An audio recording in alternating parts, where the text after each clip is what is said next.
The flood. Let us move on to the 4th chapter of Genesis. And in process of time it came to pass, that Cain brought of the fruit of the ground an offering unto Yahweh. And Abel, he also brought of the firstlings of his flock and of the fat thereof. Genesis chapter 4 verse 3-4. The creators in exile who were left under military surveillance, urged the human beings to bring them food in order to show their own superiors that the newly created people were good, and that they would never turn against their creators. Thus they managed to obtain permission for the leaders of these first human beings to benefit from the tree of life, and this explains how they lived so long. Adam lived for 930 years, Seth for 912 years and Enos for 905 years, and so on as is stated in Genesis, chapter 5, verses 1-11. And it came to pass, when men began to multiply on the face of the earth, and daughters were born unto them, that the sons of Elohim saw the daughters of men that they were fair, and they took them wives of all which they chose. Genesis chapter 6 verse 1-2. The creators living in exile took the most beautiful daughters of humanity and made them their wives. My spirit shall not always strive with man, for that he also is flesh, yet his days shall be 120 years. Genesis chapter 6 verse 3. Longevity is not hereditary, and much to the relief of the authorities on the distant planet, the children of the new human beings did not automatically benefit from the tree of life. Thus the secret of life was lost, and mankind's progress was slowed down. When the sons of Elohim came in unto the daughters of men, and they bare children to them, the same became mighty men which were of old, men of renown. Genesis chapter 6 verse 4. There you have proof that the creators could have intercourse with the daughters of humanity whom they had created in their own image, and in so doing produced exceptional children. These actions seemed very dangerous to people on the distant planet. The scientific progress on Earth was fantastic, and they decided to destroy what had been created. And Elohim saw that the wickedness of man was great in the earth, and that every imagination of the thoughts of his heart was only evil continually. Genesis chapter 6 verse 5. The evil in question was the desire of human beings to become scientific and independent people equal to their creators. Being good, as far as those on the Elohim's planet were concerned, meant the new human beings would remain primitive, vegetating on the earth. Their evil was their wish to progress, perhaps enabling them one day to catch up with their creators. The government then decided from their distant planet to destroy all life on Earth by sending nuclear missiles. However, when the exiled creators were informed of the project, they asked Noah to build a spaceship, which would orbit the Earth during the cataclysm, containing a pair of each species that was to be preserved. This was true figuratively speaking, but in reality, and your scientific knowledge will very soon enable you to understand this, a single living cell of each species, male and female, is all that is required to recreate a whole being. This is something like the first living cell of a fetus in the womb of its mother, which already possesses all the information needed to create a human being right down to the color of its eyes and hair. This was a colossal task, but it was completed on time. When the explosion took place, life had already been preserved a few thousand kilometers above the Earth. The continent was submerged by a gigantic tidal wave, which destroyed all forms of life on its surface. The ark was lifted up above the earth.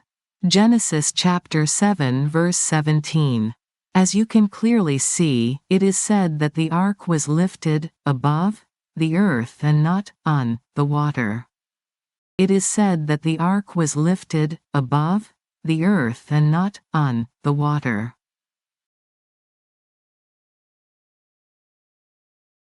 Then it was necessary to wait until there was no more dangerous radioactive fallout, and the waters prevailed upon the earth 150 days. Genesis chapter 7 verse 24. The spacecraft had 3 sections, and the door of the ark shalt thou set in the side thereof, with lower, second, and third stories shalt thou make it. Genesis chapter 6 verse 16. Later it landed on earth, and besides Noah, it carried a couple from each race of human beings on the earth. And Elohim remembered Noah, and Elohim made a wind to pass over the earth, and the waters as swagged. Genesis chapter 8 verse 1. After monitoring the level of radioactivity and dispersing it scientifically, the creators told Noah to release the animals to see if they could survive in the atmosphere. This operation was successful, and they were able to venture out into the open air. The creators then asked the human survivors to work and multiply, and show their gratitude to their benefactors who had created them and saved them from destruction. Noah agreed to give a portion of their harvest and their cattle to the creators to ensure they survived, and Noah builded an altar unto Yahweh, and took of every clean beast, and of every clean fowl, and offered burnt offerings on the altar. Genesis chapter 8 verse 20. The creators were happy to see that humans wished them well, and they promised never to try to destroy their creation again. They understood that it was only normal for them to want to progress scientifically. For the imagination of man's heart is evil. Genesis chapter 8 verse 21. The goal of humankind is scientific progress. Each race of humanity was then returned to its original place of creation, and each animal was recreated from the cells which had been preserved aboard the ark. And by these were the nations divided in the earth after the flood. Genesis chapter 10 verse 32. The Tower of Babel. But the most intelligent race, the people of Israel, was making such remarkable progress that they were soon able to undertake the conquest of space with the help of the exiled creators. The latter wanted their new human beings to go to the Creator's planet to obtain their pardon, by showing that they were not only intelligent and scientific but also grateful and peaceful. So they built an enormous rocket, the Tower of Babel. And now nothing will be restrained from them, which they have imagined to do. Genesis chapter 11 verse 6. The people on our planet became frightened when they heard about this. They were still observing the earth and knew that life had not been destroyed. Go to, let us go down, and there confound their language, that they may not understand one another's speech. So Yahweh scattered them abroad from thence upon the face of all the earth. Genesis chapter 11 verse 7 to 8. So they came and took the Jews who had the most scientific knowledge and scattered them all over the continent among primitive tribes in countries where nobody could understand them because the language was different, and they destroyed all their scientific instruments. Sodom and Gomorrah. The exiled creators were pardoned and allowed to return to their original planet where they pleaded the case of their magnificent creation. As a result, everyone on the distant planet fixed their eyes on the earth because it was inhabited by people they had themselves created. But among the humans who had been dispersed on earth, a few nursed the desire for vengeance, so they gathered in the towns of Sodom and Gomorrah and, having managed to salvage a few scientific secrets, they prepared an expedition aimed at punishing those who had tried to destroy them. Consequently, the creators sent 2 spies to investigate what was going on, and there came 2 angels to Sodom at even. Genesis chapter 19 verse 1. Some humans tried to kill them, but the spies managed to blind their attackers with a pocket atomic weapon, and they smote the men that were at the door of the house with blindness, both small and great. Genesis chapter 19 verse 11. They warned those who were peaceful to leave the town because they were going to destroy it with an atomic explosion. Up, get you out of this place, for Yahweh will destroy this city. Genesis chapter 19 verse 14.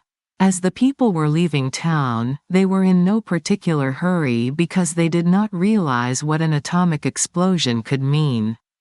Escape for thy life. Look not behind thee, neither stay thou in all the plain.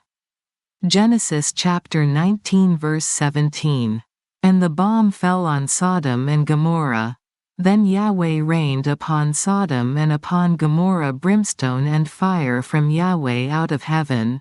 And he overthrew those cities, and all the plain, and all the inhabitants of the cities, and that which grew upon the ground.